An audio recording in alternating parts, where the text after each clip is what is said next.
आज का यह एपिसोड विशेष करके माँ बाप के लिए है, पेरेंट्स के लिए, माता पिता के लिए, अभिभावकों के लिए है, जो अपने परिवार के साथ रहते हैं, जिनके बच्चे हैं, पोतियाँ हैं, पोते हैं। कहने का मतलब जो जिम्मेदारी माँ बाप के साथ है, जो परमेश्वर ने उनको दिया है, उससे संबंधित रखता है। और जैसा कि आज का शीर्षक आप जानते हैं कि लिखा है माँ बाप आपके बच्चे कहाँ हैं। आजकल इस दुनिया में जबकि हर व्यक्ति बहुत बिजी है, बहुत व्यस्त है, पैसा कमाने में लगा हुआ है, सब अपनी चिंताओं में व्यस्त हैं और बच्चों का वो बिल्कुल ध्यान नहीं देते हैं। और इसी बात को ध्यान में रखते हुए आज मैं आपके सामने एली और उनके 2 पुत्रों के बारे में बताना मांगता हूं, जो कि पुराने नियम में पाया जाता है, और उससे हम एक लेसन, एक पाठ सीखते हैं कि क्या हम अपने बच्चों की हर प्रकार से देख रेख करते हैं। देखिए, जब हमारे परिवार में बच्चे आते हैं तो हम उनके लिए बेस्ट चाहते हैं, best education, best school, best खाना पीना, बेस्ट कपड़े लत्ते, मतलब हर प्रकार की बेस्ट ट्रेनिंग माँ बाप अपने बच्चों के लिए चाहते हैं। और इसमें कोई बुराई नहीं है, बहुत अच्छी बात है। लेकिन क्या उतने ही अधिकार के साथ, उतनी सामर्थ्य के साथ हम अपने बच्चों की आत्मिक देखरेख भी करते हैं? क्या हमें पता है कि हमारे बच्चे कहाँ हैं, कौन उनके दोस्त हैं, क्या कर रहे हैं अपने फ्री टाइम में? बहुत लोगों को शायद पता नहीं होता कि उनके बच्चे कहाँ हैं, और बच्चों को भी नहीं पता होता है कि उनके माँ बाप कहाँ हैं। कहाँ हैं इसका मतलब वो फिक्र ही नहीं करते। तो बच्चे अपने अलग जाते हैं, माँ बाप अपने अलग रास्ते जाते हैं। अब देखिए ना, जो एली था पुराने नियम में, जो कि परमेश्वर का सेवक था और वो एक लीडर था, टेंपल में वो सेवा करता था, इजरायलियों को वो हर प्रकार की आज्ञाएं देता था, लेकिन अपने ही बच्चों की उसने देख रेख नहीं की। बल्कि उसके जो बच्चे थे, होप्नी और पिनहास, वो इतने दुष्ट थे, बाइबल में लिखा हुआ है कि वे परमेश्वर की वेदी से मांस को निकाल करके ले जाते थे, जैसे शायद जानवर भी ना करते हों, इस प्रकार की बात करते थे। और फिर गंदे काम स्त्रियों के साथ करना जो टेंपल में आती हैं, इस प्रकार की बातें ये दोनों बेटे करते थे। और क्या एली को पता नहीं था? बिल्कुल पता था, लेकिन उसने कभी अपने बेटों की देख रेख आत्मिक रीति से नहीं की। वो बड़ा भारी अपने आप में तो याजक था, प्रभु का सेवक था, लेकिन उसने अपने परिवार को ऐसा ही छोड़ दिया, और उसकी वजह से क्या हुआ, वो दोनों बिल्कुल दुष्ट बन गए, दुष्ट बन गए। जी हाँ, मैं आपके लिए पढ़ूंगा परमेश्वर का प्रकोप विशेष करके लिए एली के लिए, और फिर हम उससे आगे बढ़ेंगे। आपके लिए मैं पढ़ना मांगता हूं 1 सामुएल उसका 2 अध्याय 27 पद से। 1 सामुएल उसका 2 अध्याय और 27 पद। और परमेश्वर का एक जन एली के पास जाकर उससे कहने लगा, यहोवा यूं कहता है कि जब तेरे मूल पुरुष का घराना जिस मिस्र में फिरौन के घराने के वश में था, तब क्या मैं उस पर निश्चय प्रकट न हुआ था? क्या मैंने उसे इस्राएल के सब गोत्रों में से इस्राएली इसलिए चुन नहीं लिया कि मेरा याजक होकर मेरी वेदी के ऊपर चढ़ाए हुए धूप जलाए और मेरे सामने एपोद पहना करे? और क्या मैंने तेरे मूल पुरुष के घराने को इस्राएलियों के कुल हव्य न दिए थे? इसलिए मेरे मेल बलि और अन्न बलि जिनको मैंने अपने धाम में चढ़ाने की आज्ञा दी थी, तुम लोग क्यों पांव तले रौंदते हो? और तू क्यों अपने पुत्रों का आदर मेरे आदर से अधिक करता है कि तुम लोग मेरी इजरायली प्रजा के अच्छी सी अच्छी भेंटें खा खा के मोटे हो जाओ? इसलिए इजराइल के परमेश्वर यहोवा की यह वाणी है कि मैंने कहा था कि तेरा घराना और तेरे मूल पुरुष का घराना मेरे सामने सदैव चला करेगा, परंतु अब यहोवा की वाणी है कि यह बात मुझसे दूर हो, क्योंकि जो मेरा आदर करे मैं उसका आदर करूंगा, और जो मुझे तुच्छ जाने वे छोटे समझे जाएंगे। सुन, वे दिन आते हैं कि मैं तेरा भुजबल और तेरे मूल पुरुष के घराने का भुजबल ऐसा तोड़ डालूंगा कि तेरे घराने में कोई बूढ़ा होने नहीं पाएगा। इज़राइल का कितना ही कल्याण क्यों न हो, तो भी तुझे मेरे धाम का दुख देख पड़ेगा, और तेरे घराने में कोई बूढ़ा ना हो पाएगा। मैं तेरे कुल के सब किसी से तो अपनी वेदी की सेवा ना छीनूंगा, परंतु तो भी तेरी आंखें देखती रह जाएंगी और तेरा मन शोकित होगा, और तेरे घर की बढ़ती सब अपनी पूरी जवानी ही में मर मिटेंगे। और मेरी इस बात का चिन्ह वह विपत्ति होगी जो होपनी और पिनहास नाम तेरे दोनों पुत्र पर पड़ेगी, अर्थात वे दोनों के दोनों एक ही दिन मर जाएंगे। और मैं अपने लिए एक विश्वास योग्य याजक ढूंढ ठहराऊंगा, जो मेरे हृदय और मन की इच्छा के अनुसार किया करेगा, और मैं उसका घर बसाऊंगा और स्थिर करूंगा, और वह मेरे अभिषिक्त के आगे आगे सब दिन चला फिरा करेगा। और ऐसा होगा कि जो कोई तेरे घराने में बचा रहेगा वह उसी के पास जाकर एक छोटे से टुकड़े चांदी के व एक रोटी के लिए दंडवत करके कहेगा, याजक के किसी काम में मुझे लगा जिससे मैं एक टुकड़ा रोटी मिले। बहुत भयानक रूप से यहाँ पर हम देखते हैं परमेश्वर का दंड एली पर और उसके दो पुत्रों होपनी और पिनहास पर पड़ा। क्यों? क्योंकि एली ने एक आत्मिक गुरु होकर भी अपने ही बच्चों की देखभाल नहीं किया, अपने ही बच्चों को सही रास्ते में नहीं लाया, और इसकी वजह से क्या हुआ, दोनों पुत्र विकेड हो गए, दुष्ट बन गए, बुरी आदतों में फंस गए। और इस तरह से हम देखते हैं आगे चल करके तीनों की मौत हो जाती है बहुत भयानक रूप से। और उसकी जगह कौन खड़ा होता है? शामुएल, जो परमेश्वर का दास, परमेश्वर का भक्त, परमेश्वर का अभिषिक्त, वो याजक भोजदक्ता खड़ा होता है। देखिए, ये बहुत ज़रूरी है कि जब तक परमेश्वर हमें समझाता रहता है, हम समझ जाएं। एक समय आता है परमेश्वर समझाना शायद बंद कर दे और फिर वो अपना दंड दिखा दे, और जब वो गुस्सा होता है, भैया होशियार हो जाओ, उसके क्रोध का सामना कौन कर सकता है। और एली जानता था इस बात को। अरे साहब, अगर आजकल के जमाने में हम देखें, एली एक, समझ लो, एक पास्टर के रूप में, एक लीडर के रूप में, एक अगुवे के रूप में, एक आत्मिक अगुवे के रूप में समझ लीजिए आप। जब हमारे अगुवे, पास्टर और लीडर और एल्डर्स और डीकन के बच्चे अगर प्रभु में न चले तो कैसा रहेगा, कैसा लगेगा? कांग्रीगेशन के जो लोग हैं वो तो थू थू करेंगे। अरे देखिए, पास्टर प्रचार करता लेकिन उसकी घर की हालत देखा आपने? बहुत दुख की बात है।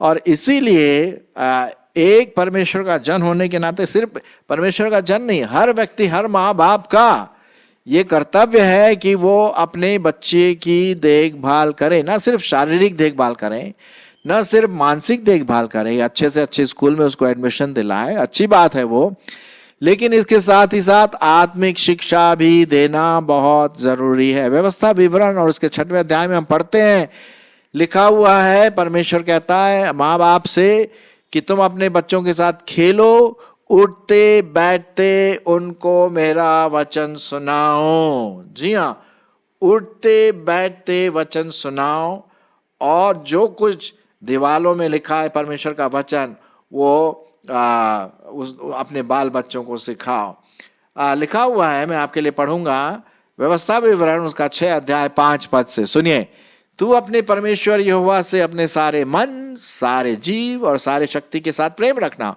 और ये आज्ञाएं जो मैं आज तुझको सुनाता हूं वे तेरे मन में बनी रहे, और तू इन्हें अपने बाल बच्चों को समझा कर सिखाया करना, और घर में बैठे, मार्ग पर चलते, लेटते, उठते इनकी चर्चा किया करना, और इन्हें अपने हाथ पर चिन्ह के रूप में बांधना, और ये तेरी आंखों के बीच टीके का काम करे, और इन्हें अपने अपने घर के चौखट के बाजुओं और अपने फाटकों पर लिखना।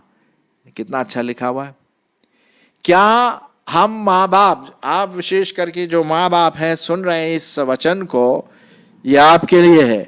आपके लिए ये परमेश्वर की ये चेतावनी है कि अगर हम अपने बच्चों की देखभाल ना करें तो वो कहीं भी दुष्टता में निकल सकते हैं, जैसे कि होप्नी और फिनहास जो हमने अभी पढ़ा। आप पढ़िए इसके लिए पहला शामिल, उसका पहला अध्याय, दूसरा अध्याय, तीसरा अध्याय, और बहुत बुरी तरह से ये तीनों की मौत हो जाती है। क्यों? क्योंकि जो एली जो परमेश्वर का सेवक था वो फेल हो गया, बाप होने की वजह से बिल्कुल फेल हो गया वो, और उसने अपने दोनों बच्चों को भी क्रोध का एक कारण बना लिया। और क्योंकि उसने सिखाया नहीं, उनको परमेश्वर का वचन सिखाया नहीं, उल्टे सीधे काम वो करने लगे। और सब लोग जो टेंपल के जो लोग थे वो भी बोले, बताइए भला, ये दूसरों को सिखाता है, अपने परिवार वालों को ही नहीं संभाल के रखता है। ये बहुत बहुत जरूरी है मेरे प्रिय। एक जगह पे लिखा हुआ परमेश्वर के वचन में, जो कोई अपने बच्चों को, घर वालों को नहीं संभाल सकता वो परमेश्वर की सेवा कैसे करेगा भाई? नहीं कर सकता। पहले तो अपने घर को संभालना है, हर एक व्यक्ति को अपने घर को संभालना है, अपने बच्चों को संभालना है। हमारे बच्चे कहाँ जाते हैं, किसके साथ खेलते हैं, उनके दोस्त कौन है, क्या देखते हैं मोबाइल में, ये सब उनके। अब मैं नहीं बोल रहा हूँ कि हर समय चेक करते रहो, लेकिन एक समय होता है कि आप उनको समझाएं, उनके साथ टाइम स्पेंड करें। आजकल क्या हो रहा है, 21वीं शताब्दी, हम लोग पैसे कमाने के चक्कर में इतने इधर उधर घूमने लगे हैं कि हम अपने बच्चों को भूल जाते हैं। हाँ, ये परमेश्वर के वचन के खिलाफ है। मैं आपके लिए पढ़ूंगा इफिसियों की पत्री और उसका 6वां अध्याय और 4 पद आपके लिए पढ़ूंगा। हे पिताओं, अपने बच्चों को रिस न दिलाओ, परंतु प्रभु की शिक्षा और चेतावनी देते हुए उनका पालन पोषण करो। जी हाँ, कुलुस्सियों की पत्री उसका 3 अध्याय 2 पद में भी हम यही बात पढ़ते हैं। कुलुस्सियों की पत्री 3 अध्याय और 2 पद में क्या लिखा हुआ है? पृथ्वी पर की नहीं परंतु स्वर्गीय वस्तुओं पर हमें ध्यान लगाना है। तो ये माँ बाप की जिम्मेदारी पड़ती है। जैसा कि आज का मेरा जो हेडिंग है, जैसे आप देख रहे हैं, शीर्षक है माँ बाप, आपके बच्चे कहाँ हैं? कहाँ हैं आपके बच्चे? आपको पता है उनकी क्या जरूरतें हैं? आप ये मत सोचिए कि हम अपने बच्चों की सब जरूरतें पूरी कर रहे हैं। अरे उसको कोई सामान चाहिए, हम फटाक से ला कर दे देते हैं। उसको नया मोबाइल चाहिए, हम मोबाइल ले आते हैं। उसको ये चाहिए, वो चाहिए। नहीं नहीं नहीं, उन चीज़ों से उसकी पूर्ति नहीं होगी। सबसे बड़ी पूर्ति उसकी होगी आत्मिक चीज़ों से। जब आप उसको भरेंगे, परमेश्वर के वचन से भरेंगे, उसके साथ टाइम स्पेंड करेंगे। और मैं तो यूँ बोलूँगा, बल्कि माँ से, अगर आपके पास कोई छोटा बच्चा है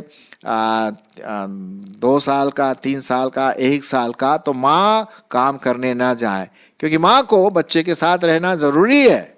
हाँ, जब बच्चा बड़ा हो जाता है तब आप काम पर जा सकते हैं, है ना। मैं तो ये विश्वास करता हूं कि अगर पिता कमाता है अच्छा, परमेश्वर उस पर आशीष देगा। बच्चे चाहे कितने भी हो, परमेश्वर अपने टाइम में उसको आशीष देगा। तो आप अपने बच्चों को टाइम दीजिए। और सिर्फ ऐसे टाइम नहीं, चलो बैठ जाओ बेटा 15 मिनट में टाइम देना मांगता हूं, बोलो क्या प्रश्न, ऐसे नहीं। क्वालिटी टाइम, ऐसा टाइम जो बच्चे इंजॉय करें, हैं। अब कई लोग क्या करते हैं, रात में दुआ बंदगी कर लेते हैं। चलो आ जाओ भैया दुआ कर लेते हैं। अब दुआ बंदगी क्या हो गया, एक प्रकार का ट्रेडिशन हो गया।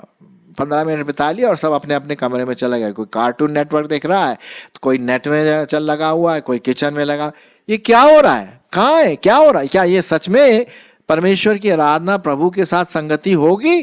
बिल्कुल भी नहीं, बिल्कुल भी नहीं। तो अब देखिए ना, ये जो होप्नी और फिनहास अपने बाप की वजह से अंधकार में चले गए, बाप की वजह से। क्योंकि बाप ने, एली ने उनकी तरफ बिल्कुल भी चिंता नहीं की, उनको कभी भी आत्मिक चीजें नहीं सिखाया। हम तो नहीं पढ़ते, बल्कि वो चुपचाप रहा। चुपचाप रहने का मतलब क्या है? यह है कि भैया करो जो कुछ तुम्हें करना है, जो तुम्हारी इच्छा है। क्या लोग नहीं देख रहे? सब लोग देखते हैं, हमारे को, परिवार को, माँ बाप को। अब हिंदी में जैसे एक बड़ी कहावत है ना, आपने सुना होगा, चिराग तले अंधेरा। चिराग क्या करता है?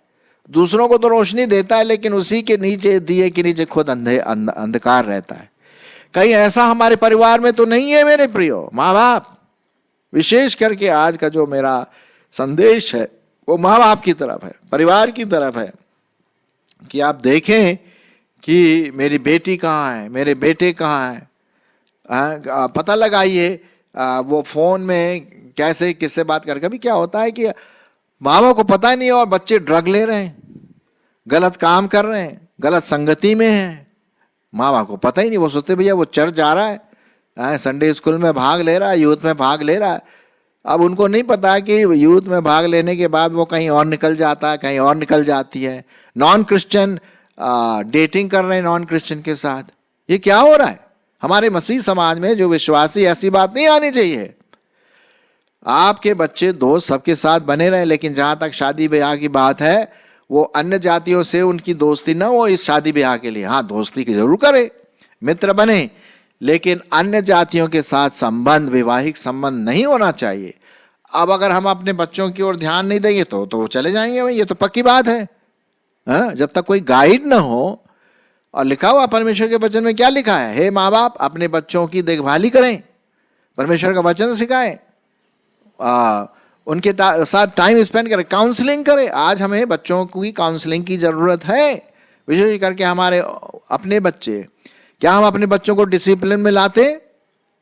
मुझे पता है कि एक बार एक बच्चा था जो बहुत ही नटखट था, और मेरे से कहा कि ब्रदर आप जरा इसके बात करिए, ये बहुत कहना नहीं मानता है, टीवी देखता रहता है, अपना बस्ता फेंक करके बस बैठ जाता टीवी के सामने। मैंने बोला भैया ये तो आपका काम है, आपको बचपन में ये सब करना चाहिए था, अभी तो ये बड़ा हो रहा है। खैर सिखा तो लेंगे, उसमें कोई प्रॉब्लम नहीं है, जब भी प्रोग्राम होता है जवानों का उसमें आ सकते हैं। लेकिन सबसे बड़ी बात, अगर आप बचपन में ही उसको नहीं सिखाए तो आगे चल करके बड़ा कठिन समय आ सकता है उस जवान के लिए, आपके बच्चे के लिए, क्योंकि वो बचपना खो दिया। जो कुछ सिखाना था बचपन में आपको सिखाना था, और आपने शायद ध्यान नहीं दिया होगा। मैं नहीं बोल रहा हूं कि आप सब लोग ऐसे हैं, लेकिन हो सकता है जो वचन सुन रहे हैं उनके साथ ऐसा हो, किसी किसी के साथ, कि आपके बच्चे इधर उधर गाली गलौज और उल्टे सीधे बात बोलना, और घर से बाहर निकलना, लेट आना, लड़कियां लेट आना। कहाँ है? क्या यही मसीह परिवार है? बिल्कुल भी नहीं, बिल्कुल भी नहीं। आपके बच्चों को पता होना चाहिए कि घर में कब वापस आना। उनको बताने की जरूरत नहीं, वो खुद अपने आप एक रिस्पॉन्सिबिलिटी उनके अंदर क्रिएट करना है।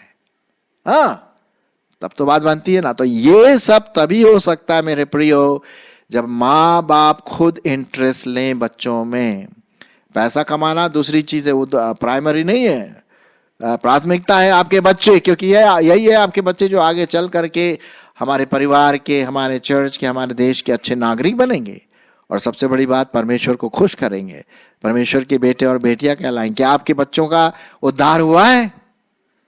अगर हुआ है तो अच्छी बात है, लेकिन क्या आप उनको डिसाइपल बना रहे हैं, चेला बना रहे हैं, बाइबल स्टडी कर रहे हैं, उनके साथ खेलते हैं?